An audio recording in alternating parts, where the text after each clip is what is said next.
ম্যাচে তো হার জিত আছে, বাট ব্রাজিল আজকে যা খেলেছে, নেইমার যদি পাস থেকে খেলতো তাহলে হয়তো এরকম পজিশন হতো না। আর পেনাল্টি যদি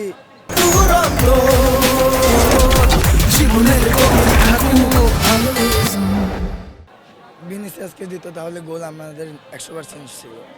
আর ওদের যে গোলকিপার, তা নেইমারের সামনে কিছু ছিল না, কারণ পেনাল্টিতে বুঝে গিয়েছে যে গোলকিপার কতটা দক্ষতা। আর ক্যাপ মানে কি এটা ভার্দে, কোচের ভুল ছিল আপনার জন্য? অবশ্যই কোচের ভুল ছিল।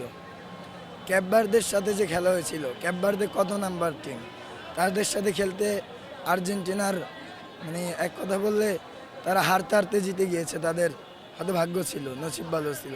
কিন্তু যে খেলোয়াড় গোলকিপার ছিল, এটা মার্টিনেসের থেকেও বড় কিছু ছিল। 40-41 বছর বয়সে যে সেভ দিয়েছে, এটা মার্টিনেসও দিতে পারবে না আগামীতে।